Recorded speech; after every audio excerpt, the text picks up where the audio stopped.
اعوذ باللہ من الشیطان اللعین الرجیم بسم اللہ الرحمن الرحیم الحمد للہ الذی جعلنا من المتمسکین بولایت امیر المؤمنین وأولادہ المعصومین صلوات اللہ علیہم اجمعین الحمد للہ علی ما انعم ولہ الشکر علی ما الہم والثناء بما قدم والصلاة والسلام والتحیۃ والاکرام علی سیدنا و مولانا حبیبنا و حبیب قلوبنا شفیعنا ابی القاسم محمد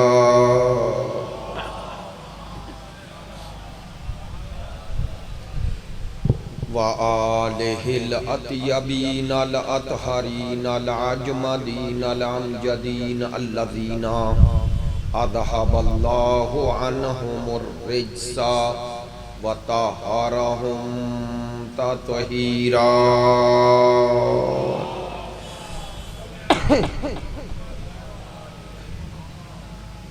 واللعنۃ الدائمۃ علی منکری فضائلہم وغاصبی حقوقہم من الآن الی قیام یوم الدین اما بعد فقد قال سبحانہ وتعالی فی کتابہ المجید بسم اللہ الرحمن الرحیم وجعلناہم ائمۃ یہدون بامرنا واوحینا الیہم فعل الخیرات واقام الصلاۃ واعطاء الزکاۃ وَقَانُوا لَنَا عَابِدِينَ صدق اللہ العلی العظیم ان اللہ وملائکتہ یصلون علی النبی یا ایہا الذین آمنوا صلوا علیہ وسلموا تسلیما اللہم جمیع مرحومین کے لیے، شہدائے ملت کے لیے، آپ حاضرین کے تمام مرحومین کے لیے اور ہمارے یہ زیدی برادران کے خانوادہ کے تمام مرحومین کے لیے، خانوادہ قزلباش کے تمام مرحومین کے لیے ایک دفعہ سورہ فاتحہ اور 3 مرتبہ سورہ توحید کی تلاوت۔ بسم اللہ الرحمن الرحیم الحمدللہ الرحمن الرحیم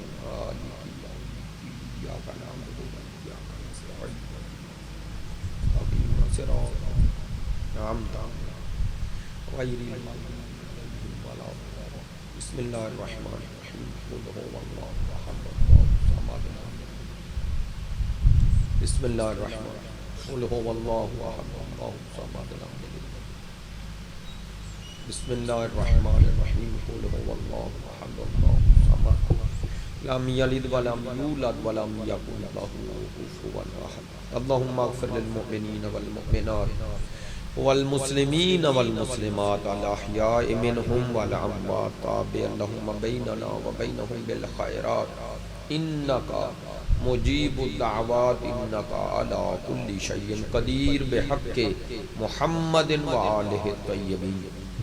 آپ تمام حاضرین کی صحت و سلامتی کے لیے، مقامات مقدسہ کی حفاظت کے لیے، مجاہدین اسلام اور مدافعین حرم اہل بیت کی کامیابی و کامرانی کے لیے، دشمنان دین یزیدیت، ناصبیت، خارجیت کی نیستی و نابودی کے لیے، تعجیل ظہور امام زمان کے لیے، ہمارے ملک کے استحکام کے لیے، مریضوں کی شفا یابی کے لیے، آپ کی ان مجالس میں شرکت کی قبولیت کے لیے، ہمارے برادران کی ان تمام جو اس راہ میں انہیں سعادت حاصل ہوئی ہے، اس کی شرف قبولیت کے لیے علماء کرام، مراجع عظام، ذاکرین کرام، عزاداران سید الشہداء، ماتمداران مظلوم کربلا، محبین اہل بیت کی توفیقات خیر میں اضافے کے لیے ان تمام دعاؤں میں آپ کی دعائیں شامل کرتے ہوئے بحق سید الشہداء بلندتر صلوات صلی علی محمد وآل محمد وعجل فرج۔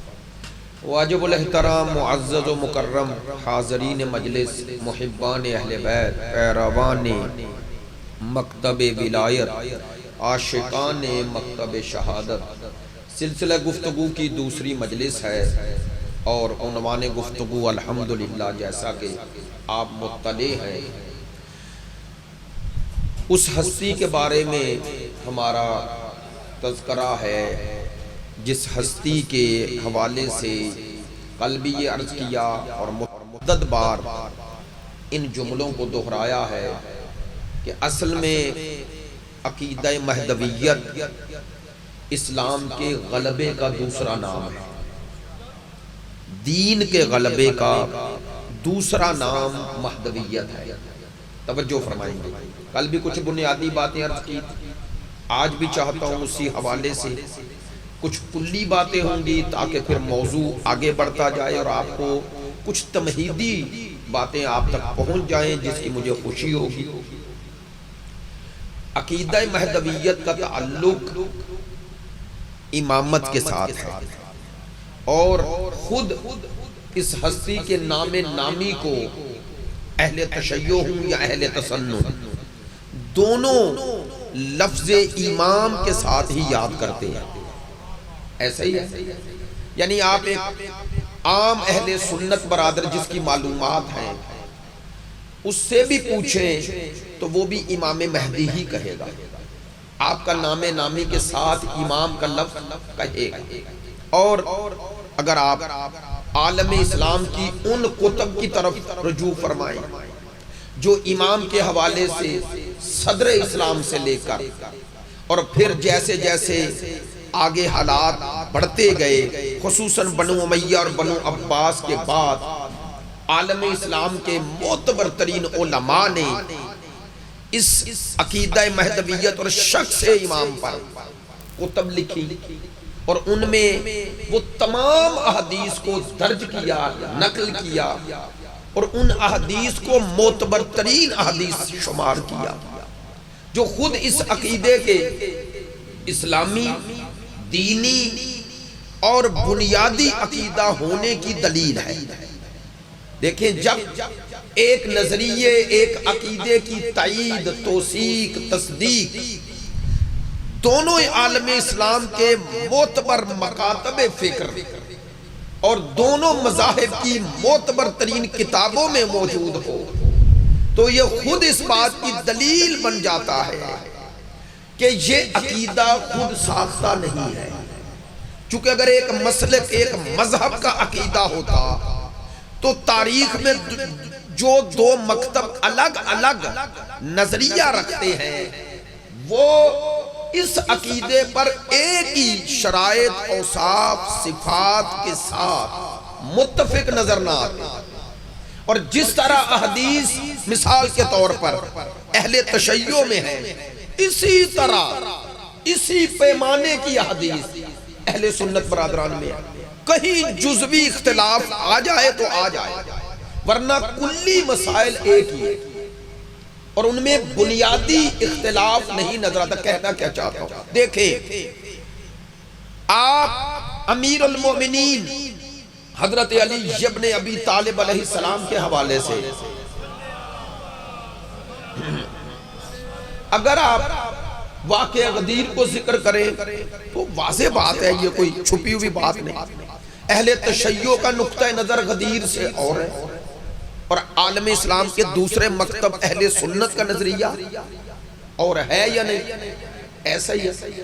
اور اسی طرح ہم امامت کے سلسلے میں آگے بڑھتے ہیں تو ادھر نقطہ نظر الگ ہے، ادھر الگ ہے۔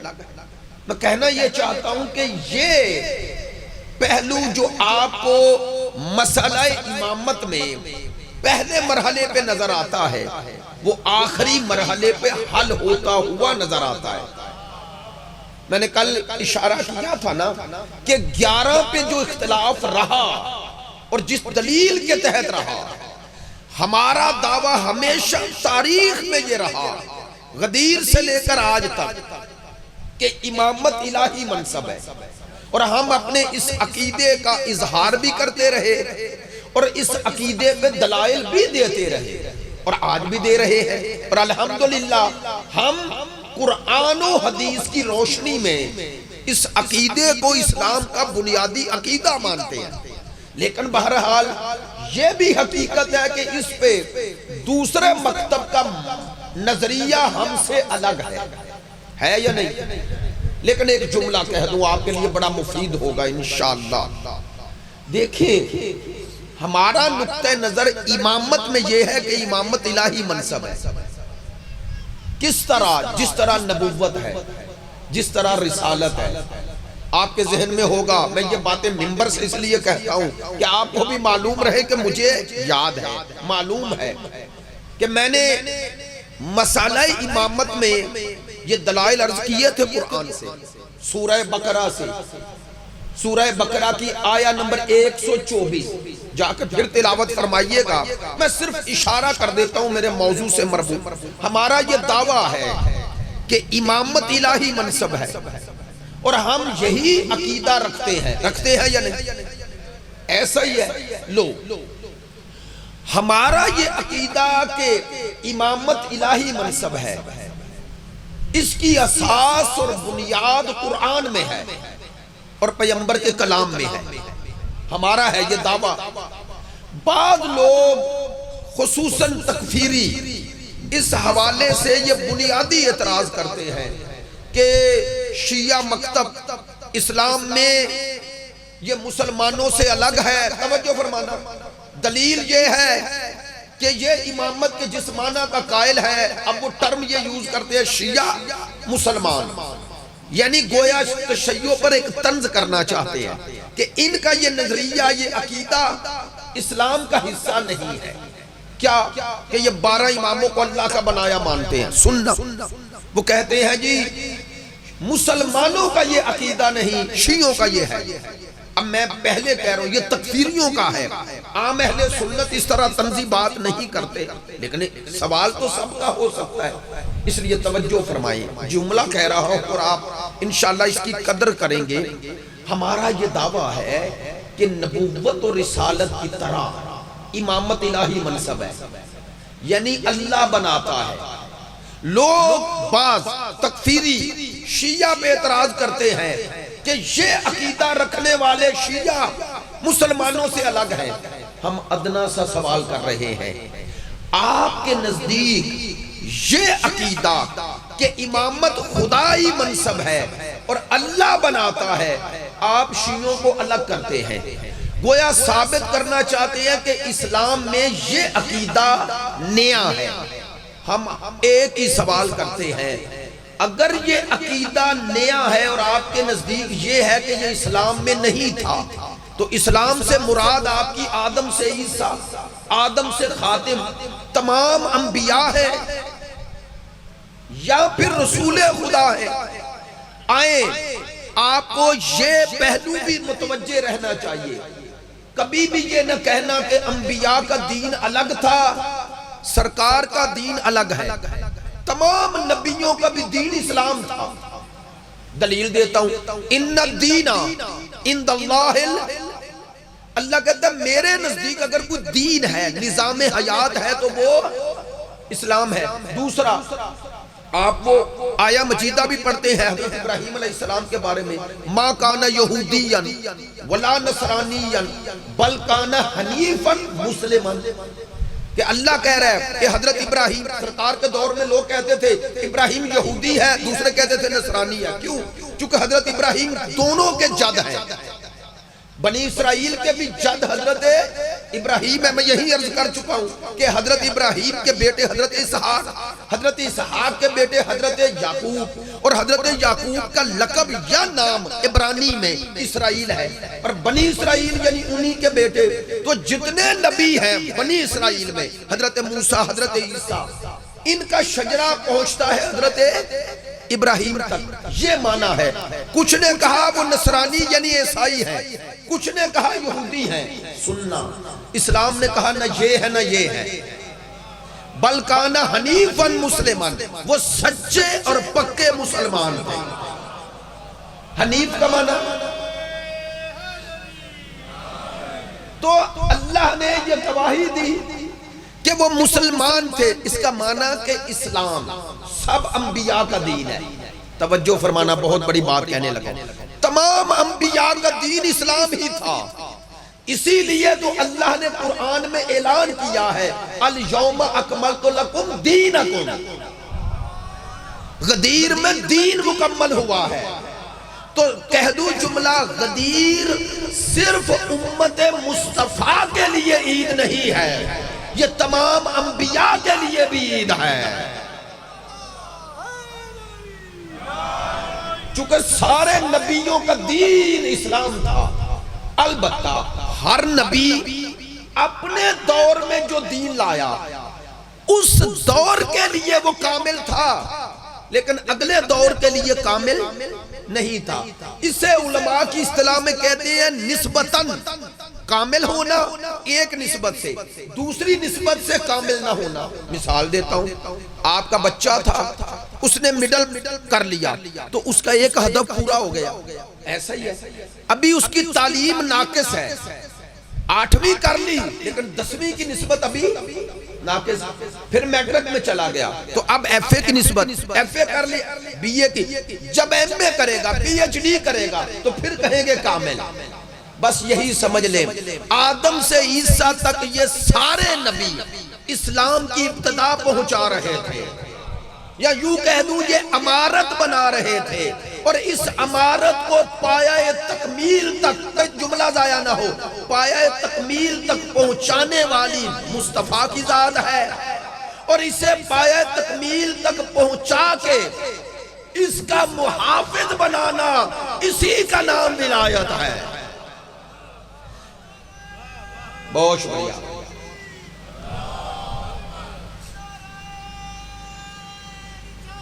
یا رسول اللہ، یا آپ متوجہ ہیں انشاءاللہ، تھوڑا میرے ساتھ رہیں گے۔ دیکھیں ولایت کیا ہے؟ ولایت ہے امارت دین کی حفاظت کا نام۔ نہیں، ایک جملہ اور کہہ دے تو آپ متوجہ ہیں، ولایت و امامت ہے کہ کسی نااہل کو دین میں دخل کا اختیار نہیں ہے۔ آئے آئے آئے، امامت نام ہے حفاظت دین کا۔ چلیں اب بات اسی تناظر میں ہے، مہدویت تک پہنچنا ہے، آپ متوجہ ہیں۔ کبھی آپ نے غور فرمایا کہ ایک نبی کے بعد دوسرا نبی، ایک رسول کے بعد دوسرے رسول کیوں آئے؟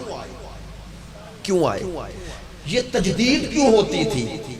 نبی کے بعد پھر نبی، رسول کے بعد پھر رسول۔ آپ سب یہی جواب دیں گے، قرآن گواہی دے رہا ہے۔ نبی اور رسول دین لاتے تھے، یعنی رسول شریعت اور دین دونوں لاتے تھے، اور اسی دین میں لوگ اپنی مرضیاں شامل کر دیتے تھے۔ ایسا ہے یا نہیں؟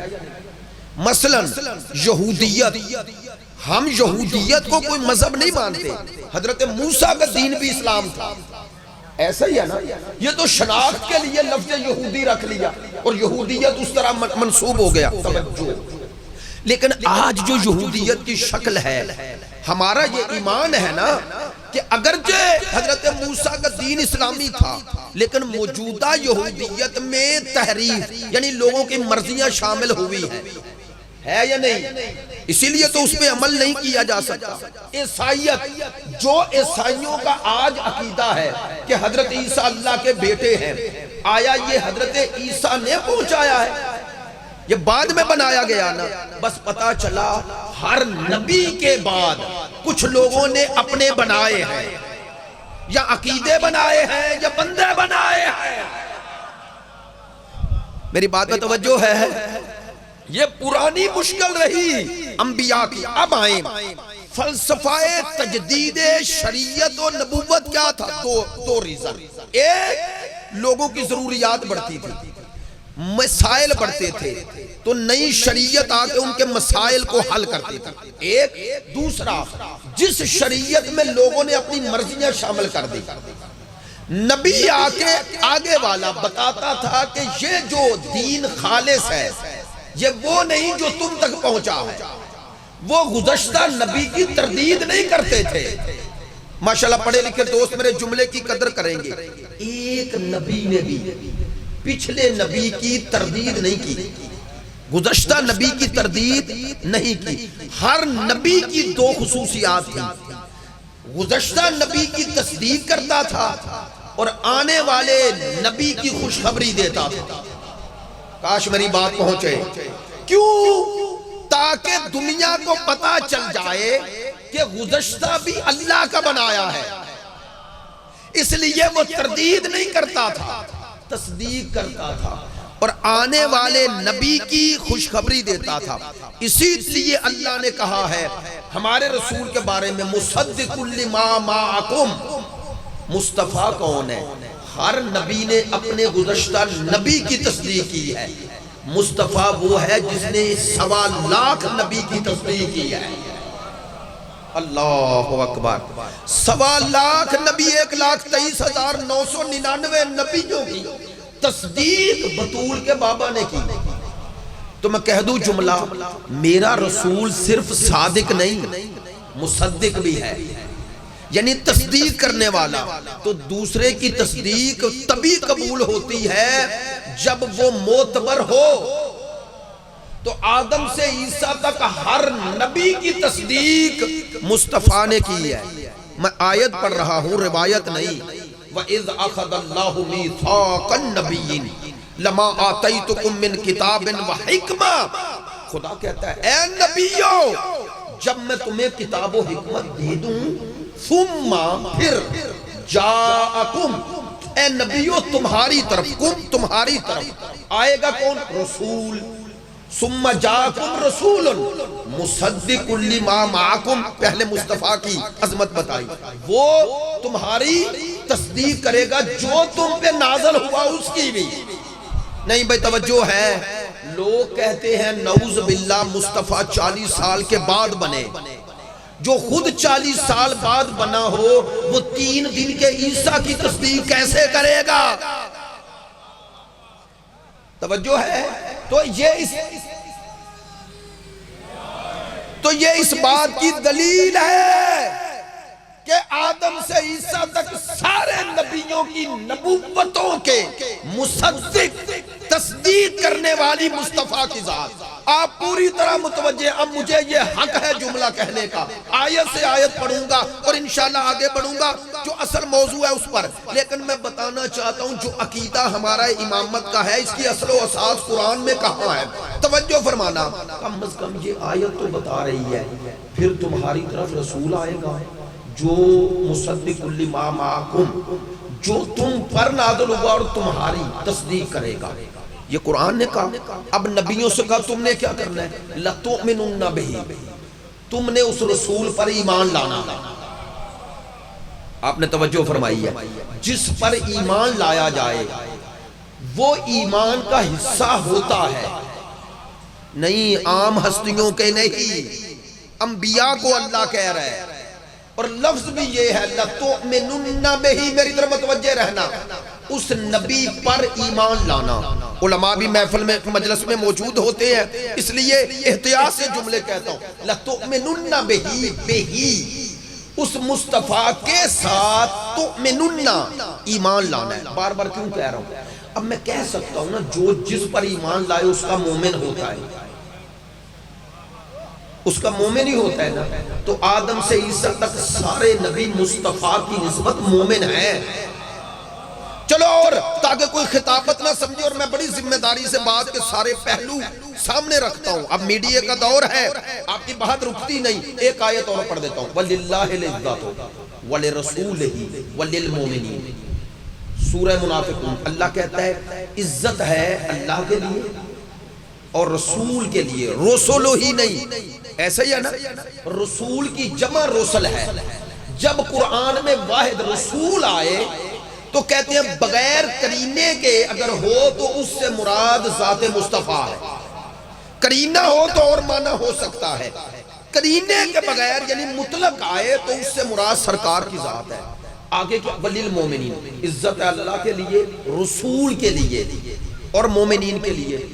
اب اسی آیت کے ضمن میں مولانا مودودی نے تفسیر تفہیم القرآن میں بھی یہ موضوع، یہ سوال اٹھایا ہے۔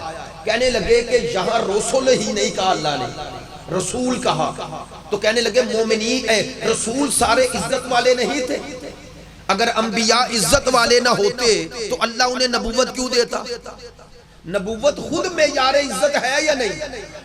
تو کہتے ہیں پھر اللہ نے رسول ہی کیوں نہ کہا؟ بڑا پیارا جملہ کہتے ہیں ذات مصطفیٰ کی انفرادیت بتایا، ہائے ہائے امتیاز بتایا، مومنین کہہ کے، اب ان کے جملے ہیں، کہتے ہیں مومنین کہہ کے اللہ نے انبیاء کو مومنین کی اس صفت میں شامل کر دیا اور سرکار کو الگ کر کے بتایا کہ میری عزت، جو میری عزت ہے وہی میرے رسول کی ہے۔ سننا، اب میں نے دو آیتیں پڑھی، دونوں سے ثابت ہو گیا کہ انبیاء مومنین کی صفت میں ایک معنی میں آتے ہیں۔ تو سوچو جس مصطفیٰ پر ایمان لانے والوں میں آدم سے عیسیٰ تک مومنین ہوں، اس کا امیر المومنین کیسا ہوگا؟ آئے ہائے ہائے، اس کی امت کا امیر المومنین کیسا ہونا چاہیے؟ اب اسی لیے تو مصطفیٰ نے شاید فرمایا تھا کہ من ارادہ ان ینظر الی آدم فی علمہ وَإِلَى نُوحٍ فِي فَهْمِهِ وَإِلَى إِبْرَاهِيمَ فِي خُلَّتِهِ وَإِلَى مُوسَى فِي حَیبَتِهِ وَإِلَى عِیسیٰ فِی زُہدِهِ۔ آپ نے توجہ نہیں فرمائی، سرکار نے فرمایا تھا نا، جس نے آدم کو علم میں، نوح کو فہم و فراست میں، ابراہیم کو خلت میں، موسیٰ کو حیبت میں، عیسیٰ کو زہد میں دیکھنا ہو، وہ کسے دیکھے؟ فَلْيَنْظُرْ إِلَى وَجْهِ عَلِيِّ ابْنِ أَبِی طالب، وہ چہرہ علی کی زیارت کرے۔ یہ حدیث الریاض النظرہ میں محب الدین طبری نے نقل کی ہے اور علماء نے توثیق و تصدیق کی ہے کہ مستند روایت ہے۔ میں کہنا کیا چاہتا ہوں، اسی لیے سرکار نے فرمایا تھا آدم انبیاء کے صفات کا مظہر ہے، تاکہ تمہیں پتہ چل جائے کہ نبیوں کے نبی کا وسیع اور نفس رسول وہی بن سکتا ہے جو انبیاء کے صفات کا حامل ہو۔ بڑی مہربانی۔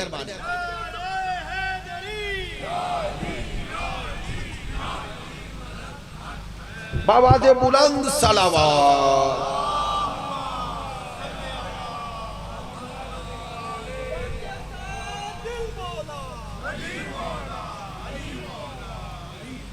توجہ ہے میری بات پہ؟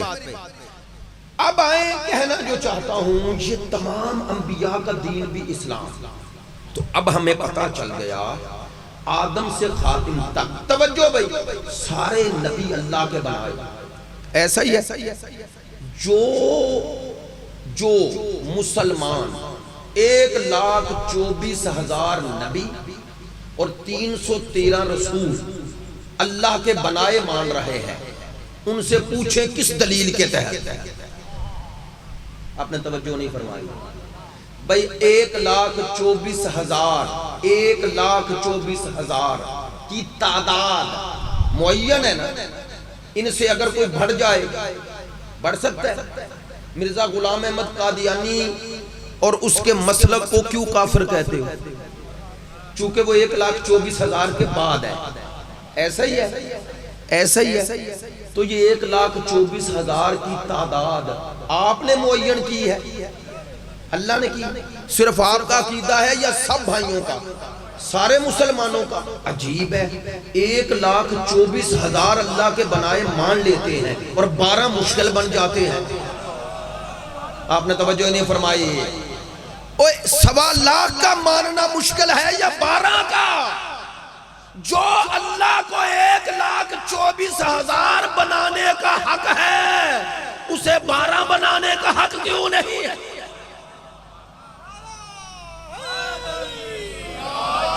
میری بات میں توجہ ہوئی ہے؟ نہیں، بات کو اور واضح کروں. لو بھائی، جو میں برادرانہ ماحول میں بات کر رہا ہوں، مناظرانہ نہیں، برادرانہ بات کر رہا ہوں. بات اسی تناظر میں کہوں گا، کسی کو اکسانا نہیں، دعوت فکر دے رہا ہوں. کیا دعوت فکر دے رہا ہوں؟ آئیں. اگر کوئی تکفیری، کوئی دشمن اسلام شیعہ کو معاشرے میں مخدوش کرنے کے لیے یہ سوال اٹھاتا ہے کہ شیعہ اللہ کے بنائے مانتے ہیں اس لیے دائرہ دین سے خارج ہیں، تو اسے آؤ ایک سوال کرو. بے توجہ پڑھے لکھے دوستوں سے خصوصی توجہ. پڑھے لکھے سے میری مراد ہوتی ہے جو جہاں دیتا ہے، جو علم شعور رکھتے ہیں. شعور کے لیے پڑھا لکھا ہونا ضروری نہیں، باشعور ہونا ضروری ہے. اور باشعور کون ہوتا ہے؟ معصوم سے پوچھا گیا. عقل مند کون ہے؟ جو پڑھا لکھا ہے، یعنی لکھنا پڑھنا جانتا ہے. معصوم نے فرمایا نہیں، لکھنے پڑھنے والا اس معاملے میں کہ لکھنا پڑھنا جانتا ہے، بس اتنا ہے. عاقل کون ہے؟ فرمایا عاقل وہ ہے جسے حق اور باطل کی تمیز ہو.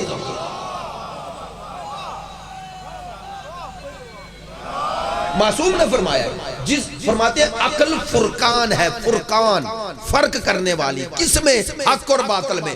آپ نے جملے پر توجہ فرما لی ہے، لیکن اور جملے کو وضاحت آپ کی زبان بن کے کر دیتا ہوں تاکہ آپ سب تک بھی پیغام پہنچ جائے.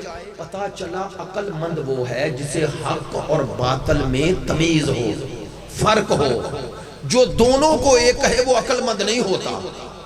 نہیں توجہ ہو گئی. جسے ساری زندگی حق اور باطل میں تمیز کرنا نہ آئے، جسے ظالم اور مظلوم میں فرق نہ آئے، توجہ نہیں، جسے قاتل اور مقتول میں فرق پتہ نہ چلے، اسے عقل مند نہ کہنا، اسے عقل مند نہ کہنا. دیکھیں یہ عقل قبول نہیں کرتی ایک قاتل ہو ایک مقتول اور دونوں کو ایک لقب دے دو. قاتل بھی مقتول بھی ایک جگہ ہوں، وہاں ایک ہی جگہ. آپ بات پہنچ رہی ہے بھئی. قاتل اور مقتول کو وہاں ایک جیسی دعا دے دو. یہ آپ تو دے سکتے ہیں، اللہ نے فطرت میں جو رکھا ہے نا شاید وہ نہیں دیتی. جملہ کہوں، یہ ظلم سے نفرت یہ دین نے نہیں سکھائی، یہ فطرت نے سکھائی ہے. بڑی مہربانی جن دوستوں نے توجہ فرمائی ہے. ظلم سے نفرت اللہ نے فطرت میں رکھی ہے، اور مظلوم سے محبت دین کا جز نہیں فطرت کا جز ہے. اسی لیے ہمارا یہ نعرہ ہے کہ یہ جو حسن اور قب ہے، یعنی یہ اچھائی اور برائی کا جو تصور ہے، کس کے بارے میں؟ یہ ظلم کے بارے میں، عدل کے بارے میں. ہم کہتے ہیں دین سے پہلے اس کو عقل انسانی اور فطرت انسانی درک کرتی ہے. کیا مراد؟ دین آ کے تائید کرتا ہے. دین یہ نہیں کہتا کہ یہ کرو تو پھر نفرت ہوتی ہے، نہ. البتہ دین یہ بتاتا ہے یہ ظالم ہے یہ مظلوم. جب دین کی نظر میں یہ آ گیا یہ ظالم ہے یہ مظلوم، اور انسان پھر بھی ظالم سے بھی محبت کرے مظلوم سے بھی، معذرت چاہتا ہوں، اس کے پاس دین تو دور کی بات فطرت انسانی بھی نہیں. معذرت چاہتا ہوں، اسے پتہ ہی نہیں کہ میری فطرت میں ظلم سے نفرت ہے اور میں ظلم سے محبت کر رہا ہوں. تو جو جملہ کہنا چاہ رہا ہوں توجہ فرمائیں گے. آج ساری باتیں کل کی طرح ذرا تھوڑی سی عام ڈگر سے ہٹ گئے ہیں، لیکن آپ توجہ فرما رہے ہیں، مجھے خوشی ہے اس بات کی. بھئی جو کہتے ہیں کہ یہ اللہ کے بنائے ہوئے عقیدہ رکھنے والے اسلام میں نئے ہیں یا یہ دائرہ اسلام سے خارج ہیں، کیوں یہ اللہ کے بنائے مانتے ہیں، میں ان سب کو، اہل سنت کو نہیں، ان سب کو یہ چیلنج کرتا ہوں. آدم سے لے کر حضرت عیسیٰ تک کسی ایک نبی کے، ایک نبی، سارے نہیں، ایک نبی کی زندگی میں قرآن اور مستند حدیث سے ثابت کرو کہ اس نبی کا وسیع امت نے بنایا ہو. بڑی مہربانی، توجہ ہے میری بات پہ. ماشاءاللہ آپ متوجہ ہیں، میری بات پہنچ رہی ہے؟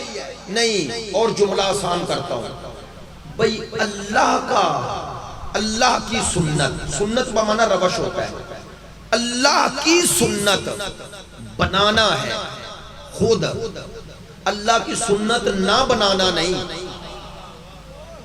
میں نے جملہ کہہ دیا، اللہ کی سنت بنانا ہے۔ آدم سے عیسیٰ تک سارے مسلمان ہمارے ہم عقیدہ ہیں۔ دلیل یہ ہے کہ ایک مسلمان بھی کسی ایسے گزشتہ امتوں میں کسی ایسے نبی کو نہیں مانتا جس کے بارے میں مان کر یہ کہ انہیں لوگوں نے بنایا تھا۔ مانتا ہے؟ کسی نبی کے وسیع کے بارے میں ایک مسلمان کا بھی یہ عقیدہ ہے؟ بولے تو پتا چلا اللہ کی سنت خود بنانا تھا۔ اب جملہ کہہ دوں اپنے جہاں دیدہ دوستوں کے لیے، بزرگوں کے لیے، نوجوانوں کے لیے، پوری توجہ چاہتا ہوں۔ پتا چلا سنت الہی اللہ کا بنانا تھا۔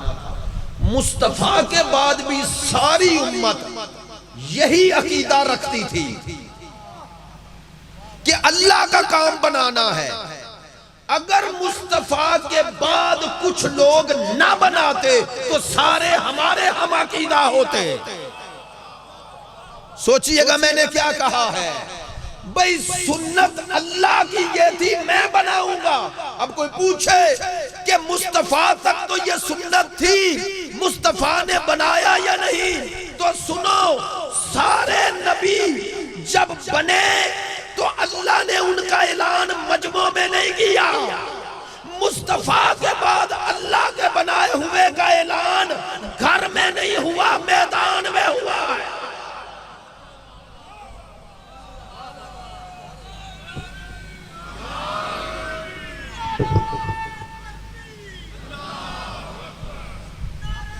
بہت شکریہ، سلامت رہے آپ۔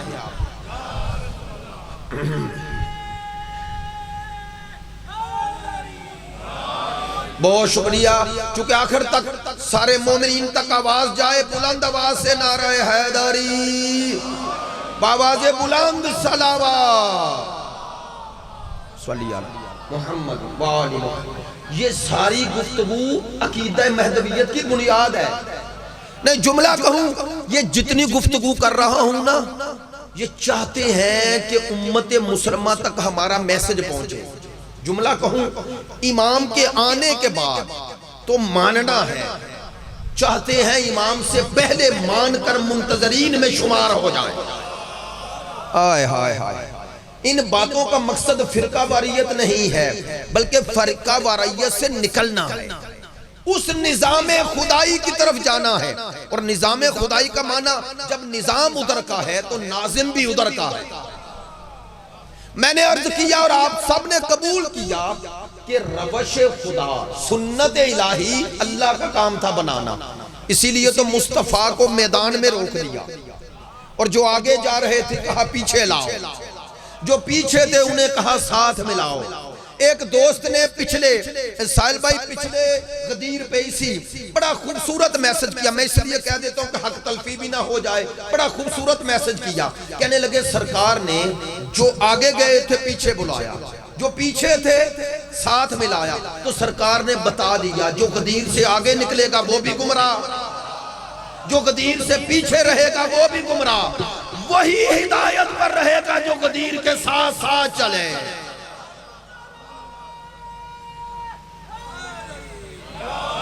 تو اب جملہ کہوں تاکہ آپ اور محسوس بھی ہو جائیں، یہ جملے آپ کے آشنا بھی ہیں اور اسی لیے کہہ رہا ہوں۔ لو بھائی، ہر سال کوئی نئی جہت سے جملہ کہتا ہوں، اب بھی کہہ رہا ہوں، میرے نزدیک جو غدیر سے آگے نکلے وہ غالی ہے، جو غدیر سے پیچھے رہے وہ مقصر ہے، جو غدیر کے ساتھ ساتھ چلے وہی شیعہ ہے۔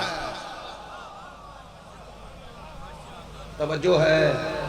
ہاں، غدیر سے آگے اور پیچھے گیا، من کنت مولا ہو فہذا علی مولا، سرکار نے فرمایا جس جس کا میں مولا اس کے، تو اب جو علی کو مولا مانے گا پہلے مصطفیٰ کو مولا مانے، اور جس معنی میں مصطفیٰ کو مولا مان رہا ہے اسی معنی میں مرتضیٰ کو مولا مانے. ایسا ہی ہے آپ سب کا عقیدہ یہی ہے نا کہ جس معنی میں مصطفیٰ مولا اس معنی میں مرتضیٰ مولا.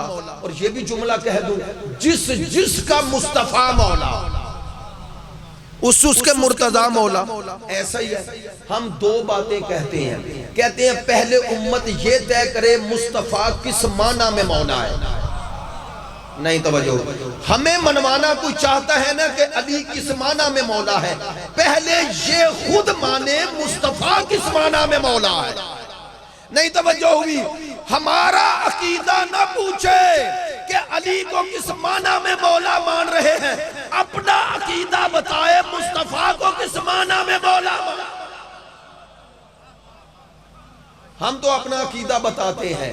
ہم مصطفیٰ کو اسی معنی میں مولا مانتے ہیں جس معنی میں مرتضیٰ کو اسی معنی میں جس معنی میں مصطفیٰ ہیں. اچھا میں نے ابھی کہا ہے تو علی مولا ہے اسی معنی میں جس معنی میں مصطفیٰ مولا ہے. ناراض نہ ہونا. کوئی آپ نے مصطفیٰ کو، بطول کے بابا کو، نبیوں کے سردار کو خدا مانتا ہے؟ نہیں مانتا. تو جو مصطفیٰ کو خدا نہیں کہتا وہ مرتضیٰ کو کیوں مان رہا ہے؟ میری بات پہنچی ہے. سرکار نے تو ایسے منوایا نا جس کا میں مولا اور جس معنی میں مولا. اب جو علی کو خدا نعوذ باللہ نقل کفر نہ باشد. نہیں آپ میں سے کوئی نہیں کہتا، لیکن خطرہ تو ہو سکتا ہے اگر کوئی یہ سوچے بھی کہ علی خدا ہے تو وہ مصطفیٰ کو نہیں مان رہا. میں نے یہ جملہ یہاں دہرایا بھی اور شاید آپ کے ہاں بھی وہ کہہ کے گئے ہو چونکہ میرے علاقے سے ہیں. مولانا علی ناصر تلہاڑا صاحب بڑا پیارا جملہ کہہ رہے تھے کہ بھئی جو بندہ علی کو خدا کہہ رہا ہے اور پھر کہتا ہے علی کے بڑے بھائی کا نام مصطفیٰ ہے، وہ کہتا ہے چھوٹے نہیں خدا کہہ دیتا جیسے بڑے نو کی مننا ہے. توجہ ہے. اگر چھوٹا خدا ہے تو بڑا کیا ہے؟ اس کا معنی ہے توجہ کہ مرتضیٰ کو ماننے کا معیار مصطفیٰ ہے. ہائے ہائے ہائے ہائے. مرتضیٰ کو ماننے کا معیار مصطفیٰ ہے اور پہلے مصطفیٰ کو صحیح مانے تو پھر مرتضیٰ کو ماننا قبول ہے. اسی لیے میں نے 4 سال پہلے جب پہلی یہاں خمسہ پڑھنے آیا تھا یہ جملہ یاد ہے نا، میرا کلمہ ہی میرا عقیدہ ہے. آپ کا بھی ہے یا نہیں؟ یہی ہے نا. تو لا الہ الا اللہ محمد رسول اللہ علی ولی اللہ ترتیب بھی یہی ہے یا نہیں؟ اگر میں یوں پڑھوں علی ولی اللہ محمد رسول اللہ لا الہ الا اللہ قبول ہے؟ میرے دوست سر ہلا رہے ہیں کہ نہیں قبول. میں نے کوئی جملہ غلط پڑھا ہے؟ جملہ تو غلط کوئی نہیں نہ پڑھا. ماشاءاللہ بھائی کہہ رہے ہیں ترتیب بدل دی. تو پتہ چلا ترتیب بدل کر صحیح بھی مانو تو صحیح نہیں ہوتا. بات پہنچی ہے. ترتیب بدل کر آپ درست بھی مانے تو درست. میں نے تو جملہ کہہ دیا بھئی جو جہاں ترتیب بدلے اسے ماننے کا فائدہ خدا مصطفیٰ مرتضیٰ. کہہ دوں جملہ مصطفیٰ اور مرتضیٰ کے درمیان بھی ترتیب نہیں بدلنی. آئے ہائے توجہ نہیں ہے.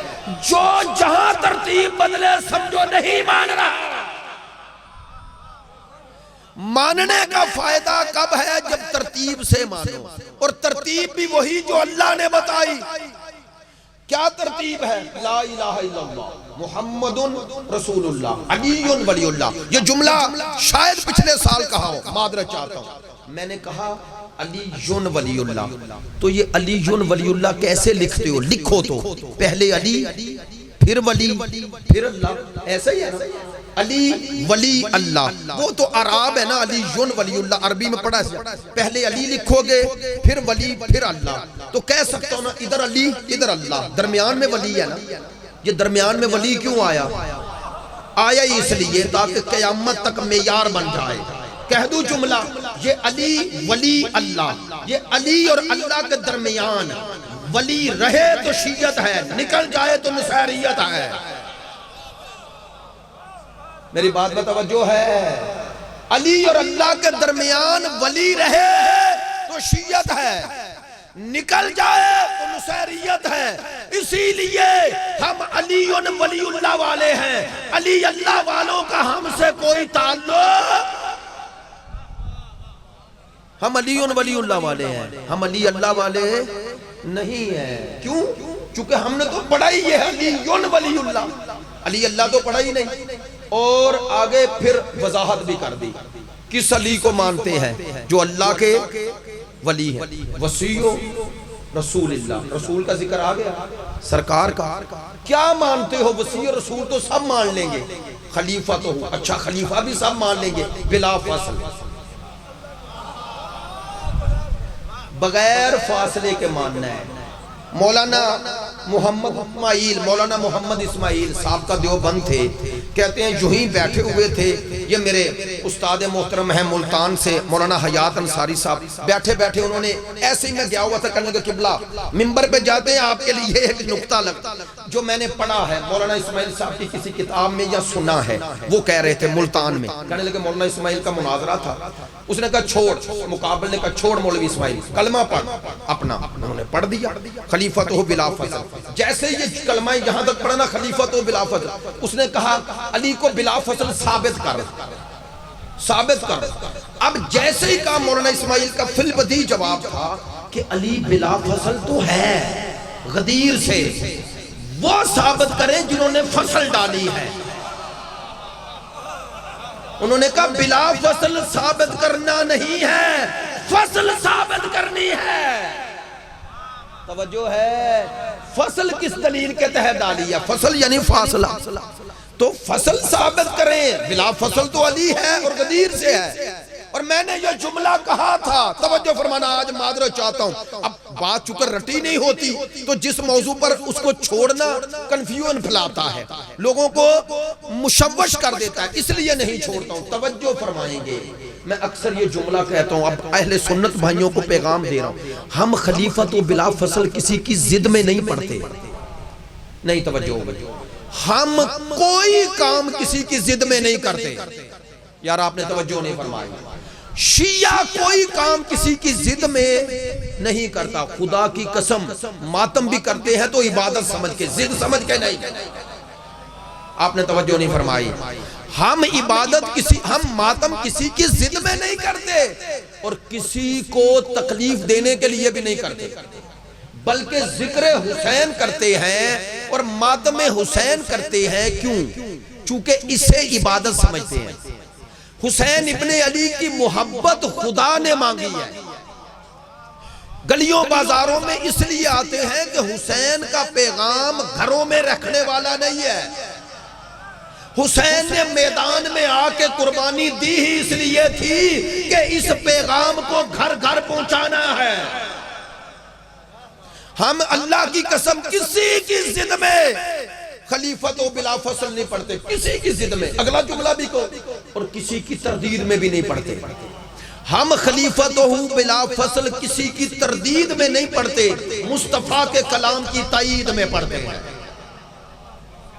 ہم تائید کلام مصطفیٰ، من کنت مولا فہذا علی المولا، آئیں اور انشاءاللہ کل سلسلے گفتگو کو آگے بڑھاؤں گا۔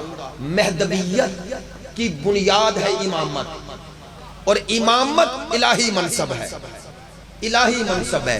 کل انشاءاللہ سلسلے کو آگے بڑھاتے ہوئے اس پہ دلائل دوں گا کہ امامت الہی منصب ہے یا نہیں، اور پھر سلسلہ آگے بڑھے گا۔ لیکن کتنا حسین یہ نقطہ نظر اور عقیدہ ہے کہ اللہ بنائے انسانوں کے لیے۔ میری بات پہ توجہ ہے، میں سیاسی بات نہیں کر رہا، لیکن سمجھانے کے لیے تو کی جا سکتی ہے۔ یہ میسج آ رہے ہیں روز آپ کو کہ 999 یا پتہ نہیں اس پر لکھیں اور وزیر اعظم فنڈ میں بھیجیں فلان۔ بعض لوگ آتا ہے کہتے ہیں چور، ایسے دیکھتے کہتے ہیں چور، ان کو بھیجیں، اپنی جائیدادیں بنائے جا رہے ہیں اور ہمیں کہہ رہے ہیں دو، کہہ رہے ہیں۔ دیکھیں لوگ جب اعتماد نہیں کرتے تو نہیں دیتے نا۔ آج ہمارے عقیدے کی طرف لوگ پلٹ رہے ہیں کہ بھائی جب تک رہبر ایسا نہ ہو جس پہ آنکھیں بند کر کے اعتماد کرو، اس وقت تک لوگ اسے اپنی امانت بھی نہیں دیتے۔ میری بات پہنچنی چاہیے بھائی۔ اب میں کہہ رہا ہوں سارے دوست متوجہ ہیں، میں کسی کے اب تخصیص بھی نہیں کروں گا، لیکن خصوصی توجہ چاہتا ہوں اپنے نوجوانوں سے۔ پتہ چلا رہبر اگر ایماندار ہو، باکردار ہو، تو لوگوں میں اعتماد آتا ہے، اس پر اعتماد پیدا ہوتا ہے۔ اب پتہ چلا شیعہ میں امام معصوم کیوں ہے؟ ہائے ہائے، تاکہ سب کو اس پر اعتماد ہو جائے۔ تو جب آپ اور میں کسی خائن کو 10 روپے دینے کو تیار نہیں ہے تو اللہ اپنی امانت۔ آئے آئے آئے آئے بھائی سلامت رہیں، جزاک اللہ۔ آپ نے توجہ فرمائی اور مجھے حوصلہ ہوا کہ یہ باتیں اس تناظر میں آپ تک پہنچی ہیں۔ الحمدللہ میں روایتی انداز سے ہٹ کے بات کر رہا ہوں اور چاہتا ہوں اجتماعی نقطہ نظر سے پریکٹیکل لائف میں پتہ چلے ہم عصمت کے قائل کیوں ہیں، عصمت کا فائدہ کیا ہے۔ عصمت کا عقیدہ یہ ہے کہ وہ گناہ کا تصور بھی نہیں کرتا، ایسا ہی ہے، یعنی تنہائی میں بھی اللہ کی نافرمانی نہیں کرتا۔ آئے ہائے، سوچتا بھی نہیں، کرنا تو دور کی بات، سوچتا بھی نہیں۔ اسی لیے ہم نے جسے امام مانا، اب وہ پہلو بھی عرض کروں تاکہ لوگوں تک پیغام اس حوالے سے ہم نے جسے امام مانا، نہج البلاغہ میں میرا امام کہتا ہے، میرا اور آپ کا پہلا مولا کہتا ہے، آخری سے پہلا اور پہلے سے آخری، یہی شناخت کا ذریعہ ہے نا، وہ معیار ہے، وہ آنے والا اور وہ آ چکا، ایسا ہی ہے نا۔ 11 ہمارے سامنے ہیں، انہی کے کردار میں 12واں ہے۔ فرق اتنا ہے 11 کے کردار کا اکیلا مالک بن کے آئے گا، نقطہ کمال ہوگا نا، اکمل ہوگا۔ لیکن اب پہلی منزل پہ کیسا آپ کو امام ملا؟ شیعہ سنی بھائیو سنو، نہج البلاغہ میرے مولا نے حضرت عبداللہ ابن عباس آئے، یہ کوفہ کے قریب ایک علاقہ ہے زیکار، وہاں آئے، مولا اپنے جوتوں کو پیوند لگا رہے ہیں، کہنے لگے یا علی لوگ اس آپ کا انتظار کر رہے ہیں، خلیفۃ المسلمین ہیں، لوگ چاہتے ہیں آ کے خطبہ دیں۔ مولا نے فرمایا سن، خطبہ بعد میں دوں گا، اس جوتے کی قیمت کیا ہے؟ عبداللہ ابن عباس نے کہا یا علی اتنے پیوند لگ چکے، ٹانکے لگ چکے، اس کی تو کوئی قیمت ہی نہیں۔ فرمایا یہ جوتا جس کی تیری نظر میں قیمت نہیں، میری نظر میں اس حکومت سے زیادہ قیمتی ہے۔ آئے آئے یا علی پھر حکومت کر کیوں رہے ہیں؟ مولا نے فرمایا 2 وجہ سے۔ سننا یہ ہے شیعہ کی پالیسی امام سے لینی ہے، کسی اور سے نہیں لینی۔ ہمارے لیے معیار 12 ہیں، ہمارے لیے کوئی فرد معیار نہیں ہے۔ مولا پھر حکومت میں اتنی پست ہے یہ حکومت تو کیوں لی ہے؟ سنیں، فرمایا 2 کام کروں۔ کیا؟ فرمایا طاقتور سے اس کمزور کا حق لے سکوں جو طاقتور دینا نہیں چاہتا، اور فرمایا مظلوم کے حق کا دفاع کروں تاکہ کوئی ظالم اس کے حق کو چھین نہ سکے۔ یا علی تیری عظمتوں پہ قربان۔ فرماتے ہیں طاقتور کو تمام نہیں کرنے دوں گا کہ وہ طاقت کی بنیاد پہ ضعیف اور کمزور کو اپنا غلام بنا لے، اور فرماتے ہیں غلام کو یہ خوف نہیں رہنے دوں گا کہ طاقتور تیرا حق چھین لے۔ اگر پہلی منزل ایسی ہے تو سوچو 12واں کیسا ہوگا۔ توجہ ہے؟ ہاں ایک جملہ اور سن لے، آپ نے توجہ فرمائی ہے، نہج البلاغہ مولا کائنات نے فرماتے ہیں سنو دنیا والو، علی کیا ہے اور علی کی عصمت کیا ہے، علی کی روح کتنی بلند ہے۔ میرے مولا فرماتے ہیں اگر مجھے دنیا و ما فیہا، دنیا و ما فیہا کا معنی یہ ہوتا ہے جو دنیا اور اس کے علاوہ ہے، مولا فرماتے ہیں سارے خزانے اکٹھے کر لو، سارے خزانے اکٹھے کر کے مجھے علی کے سامنے رکھ دے، رکھ کے کہو یا علی سارے تیرے۔ سمجھانے کے لیے مولا کہہ رہے، فرما رہے ہیں زمین و آسمان کے خزانے اکٹھے کر کے لے آؤ، علی کے قدموں میں رکھو اور کہو یا علی سارے تیرے۔ ایک کام کر دو، کیا؟ اپنے جملوں میں سمجھا رہا ہوں مولا کا جملہ، سارے زمین و آسمان کے خزانے دے کے مولا فرماتے ہیں ایک مطالبہ مجھ سے کرو۔ کیا؟ وہ 20 جو دانا اس نے اپنی محنت سے لیا ہے، جو اس کا حق ہے اس سے وہ لے لو۔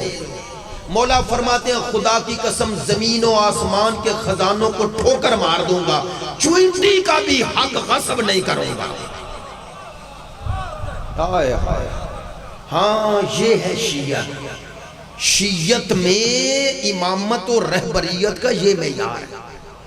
جب اس امامت کے سائے میں پروان چڑھتے ہیں تو پھر کیسے آتے ہیں دنیا، کیسے آتے ہیں؟ خدا کی قسم اب میں معذرت چاہتا ہوں، محسوس نہ کیجئے گا، آپ اپنے مراجع کو دیکھیں۔ آیت اللہ سید ابو القاسم خوئی موسوی رحمت اللہ علیہ 10 لاکھ سے زیادہ ان کے مقلد تھے پوری دنیا میں، اور چھوٹے لوگ نہیں، آپ جانتے ہیں پڑھے لکھے دوستوں کو پتا ہے، جو جہاں دیدہ ہیں، اہل معرفت ہیں، ان کو پتا ہے خوجہ کمیونٹی اکیلی اربوں خربوں روپے ان کے، تو لوگ ڈالرز میں ہر دنیا کی کرنسی میں بھیجتے تھے، اور وہ انسان اتنی بے اتنائی کبھی پرواہ نہیں کی۔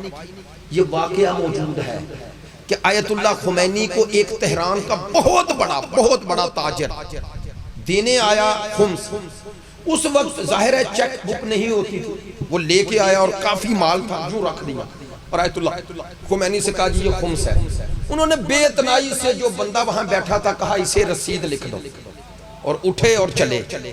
اس نے کہا کیسا مجتہد ہے، میں اتنا مال لایا ہوں کہ ایک چائے پلا دیتا، کوئی میری خوشامد کرتا، مڑے کہنے لگا اٹھا لے، سنے اٹھا لو۔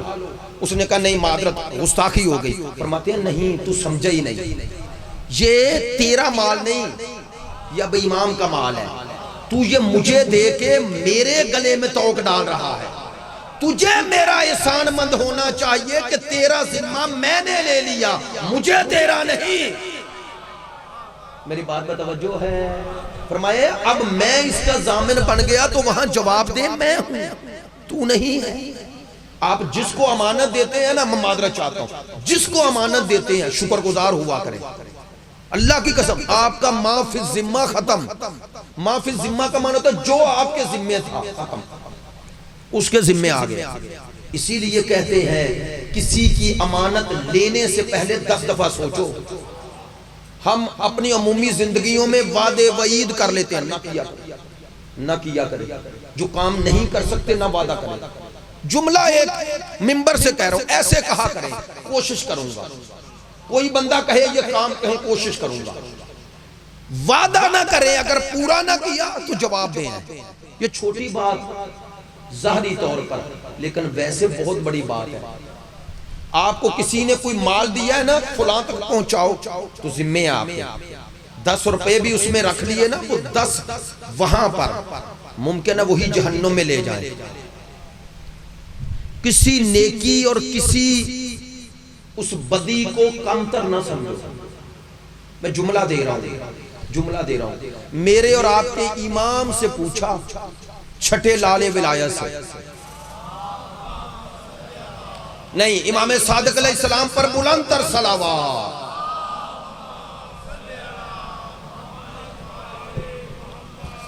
آپ نے جس طرح صلوات پڑھی یا امام کا کوئی فرمان سننے کی پوزیشن میں نہیں لگ رہے، معذرت چاہتا ہوں یار، میری تو مجلس کا یہ حصہ ہے، میری تو مجلس کا حصہ، میرا تو ضمیر مطمئن نہیں ہوتا اگر مجلس میں سارے پہلو نہ آئیں۔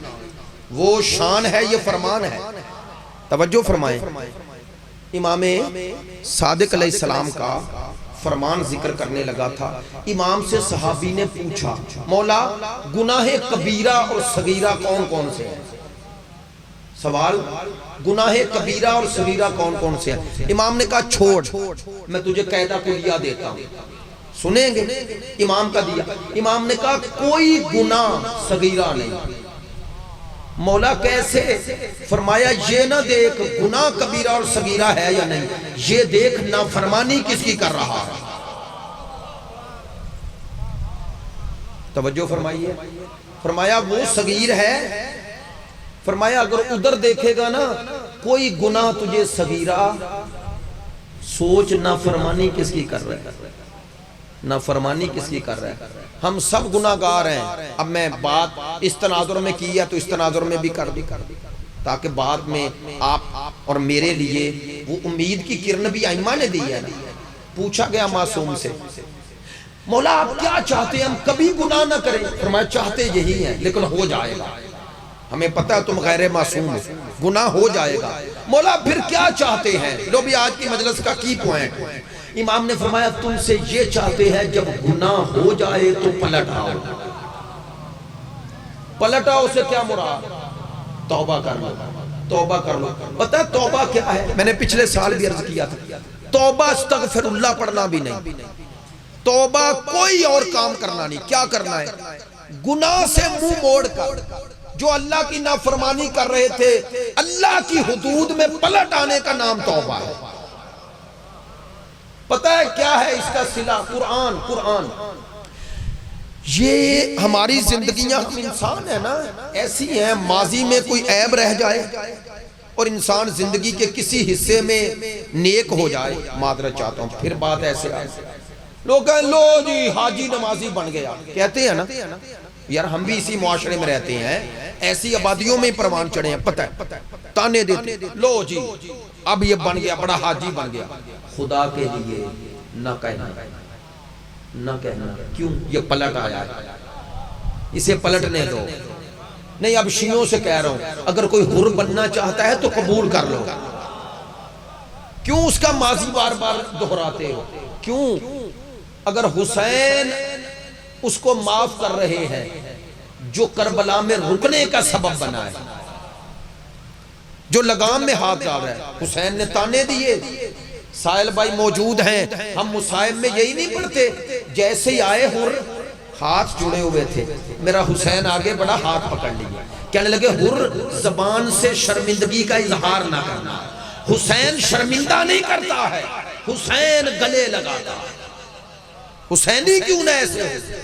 ایک دوسرے کو معاف کرنا سیکھو. خدا کے لیے معاف کرنے سے دل نرم ہوتا ہے. خدا کی قسم ہے آج کے دور میں موت کا کوئی پتہ نہیں ہے, نہیں پتہ.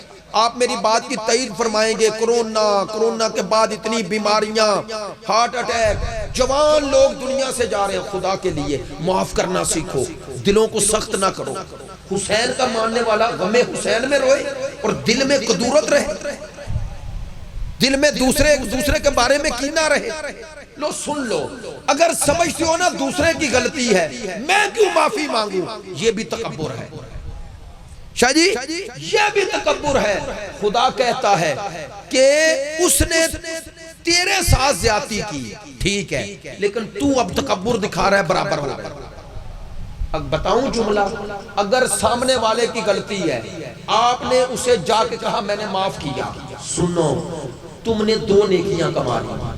ایک اسے معاف کر کے اس پہ احسان کر دیا, دوسرا اپنا تکبر توڑ کر اللہ کی فرما برداری میں آ گیا. حسین ہمارے دلوں کو جوڑتے ہیں, توڑتے نہیں ہیں. حسین کا رونے والا بڑا عظیم ہے, بڑا عظیم ہے. دو آنسو اللہ کو بڑے پسند ہیں, ایک جو اللہ کے خوف میں نکلے, دوسرے جو حسین کی محبت میں نکلے. چہلم کے ایام ہیں اور آپ جانتے ہیں یہ جو پچھلا دن گزرے ہیں بطول کی بیٹیاں بازاروں میں روتی رہتی.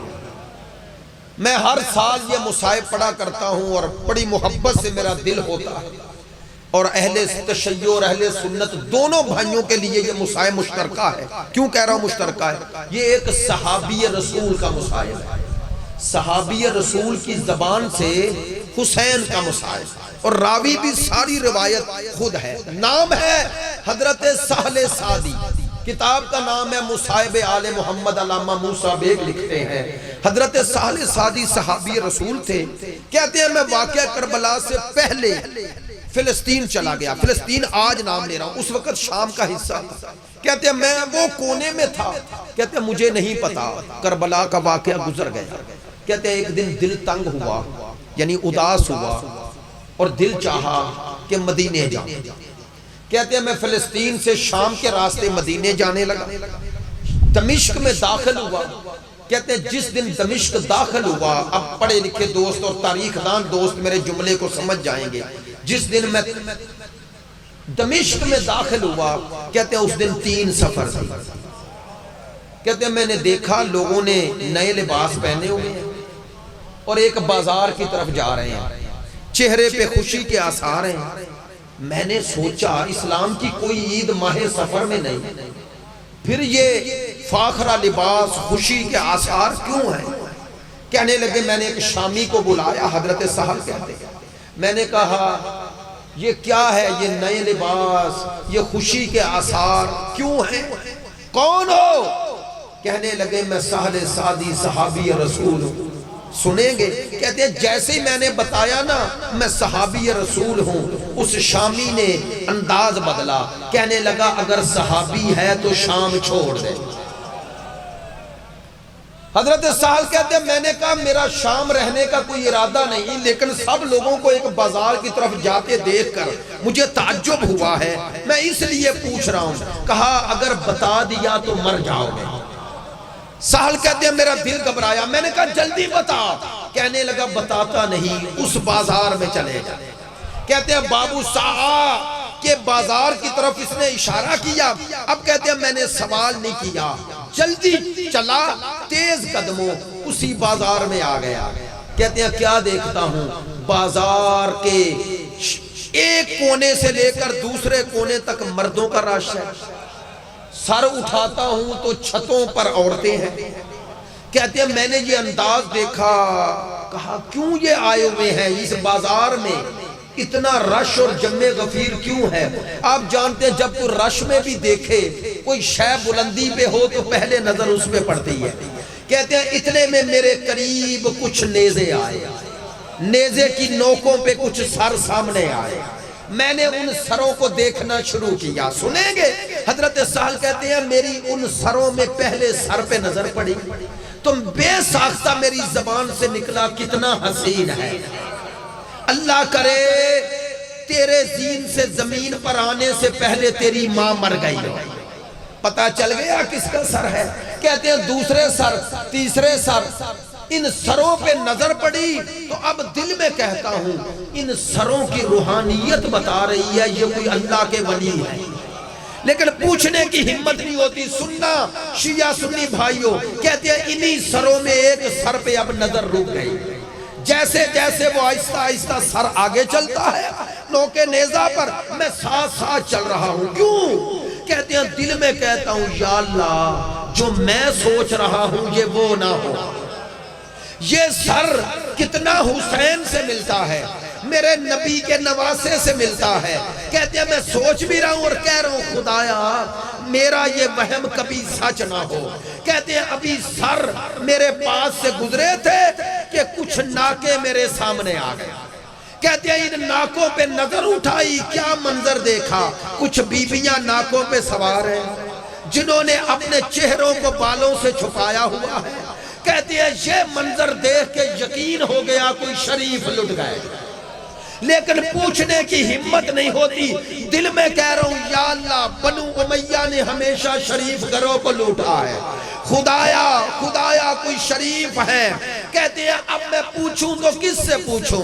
انہی ناکوں میں میری نظر ایک چھوٹی سی بچی پہ پڑی، میں دوڑ کے بچی کے ناکے کے قریب آیا، دونوں ہاتھ پیشانی پہ رکھے، سلام کیا، السلام علیک یا جاریت اللہ، اے کنیز خدا میرا سلام ہو۔ سنیں گے، کہتے ہیں میرا سلام کرنا تھا، اس بچی نے کہا تیرے سلام کا انداز بتا رہا ہے تو شام کا رہنے والا نہیں ہے۔ میں نے کہا ہاں بیٹی میں شامی نہیں ہوں، لیکن تمہیں پتا کیسے چلا؟ سنیں گے، کہتے ہیں اس بچی نے کہا جب سے اس بازار میں آئے ہیں ہمیں یا پتھر ملے یا تانے ملے ہیں، تو پہلا شخص ہے جس نے سلام کیا۔ کہتے ہیں اب میں نے کہا بیٹی تو نے صحیح پہچانا، میں صحابی رسول سہل ہوں۔ یہ کہنا تھا کہ بچی نے بے ساختہ جواب دیا اگر صحابی رسول ہے تو نظریں جھکا لے۔ میں نے کہا بیٹی میں دیکھ نہیں رہا لیکن بتاؤ تم کون ہو؟ کہا تو صحابی ہے اور میں نبی زادی ہوں۔ آپ کون ہیں؟ کہا انا سکینہ بنت الحسین، میں حسین کی بیٹی سکینہ۔ کون حسین؟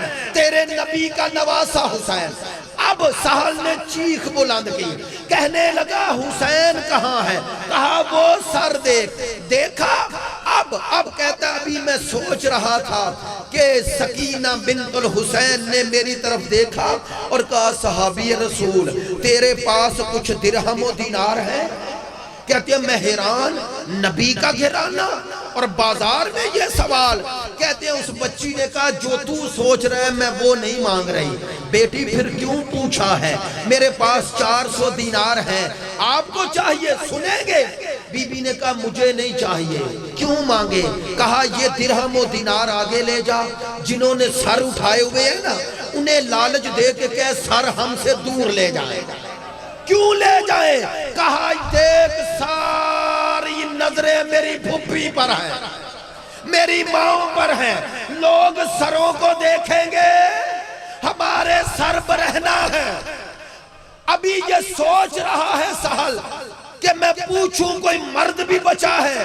کہتا ہے اس بچی کا ناکہ آگے چلا کہ میرے سامنے ایک قیدی آیا، گلے میں تو گردن جھکی ہوئی، میں قریب آیا، اسی طرح بلند آواز سے کہا السلام علیکہ ایھا الاسیر۔ جیسے ہی سلام کیا کہتے ہیں اس قیدی نے بھی یہی سوال کیا کون ہے ہمیں غربت میں سلام کرنے کا؟ میں نے کہا میں صحابی رسول سہل ہوں، آپ اپنا تعارف کروائیں۔ کہا پہچانا نہیں؟ انا علی ابن الحسین، میں تیرے حسین کا بیٹا زین العابدین ہوں، بس زحمت ختم کر دی۔ جیسے ہی پتا چلا نا میرے مولا حسین کا فرزند ہے، حضرت سہل نے کہا اللہ اس امت پہ لعنت کرے، 24 سال میں میرے امام کو ضعیف بنا دیا۔ مولا میں مدینے جا رہا ہوں، بد دعا کروں گا، چاہتا ہوں آپ کی کوئی خدمت کروں، سنو گے؟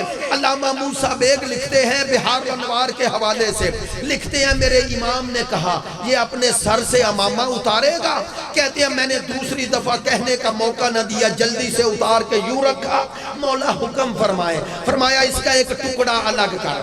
کہتے ہیں میں نے امامے کا ٹکڑا الگ کیا، امام نے کہا یہ ٹکڑا لے کے میری پشت پر آ اور میری گردن سے توق اٹھا، میری گردن اور توق کے درمیان میں کپڑا رکھ دے، یہ توق میری گردن کو اذیت دے رہا ہے۔ بس آخری جملے، جیسے ہی سہل پشت پہ آیا منہ پیٹنا شروع کیا، مولا میں کپڑا کہاں رکھوں؟ تیری گردن کا گوشت توق کھا گیا۔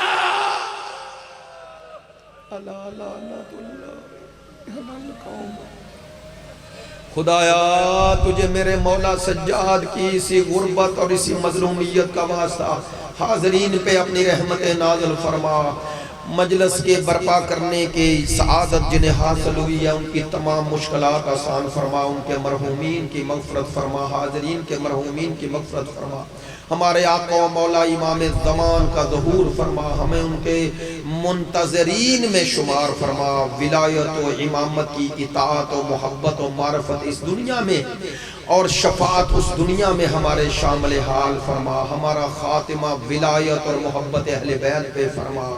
پروردگار ہمیں قلب یوسف زہرا امام زمان کو راضی و خوشنود کرنے کی توفیق عطا فرما بحق محمد۔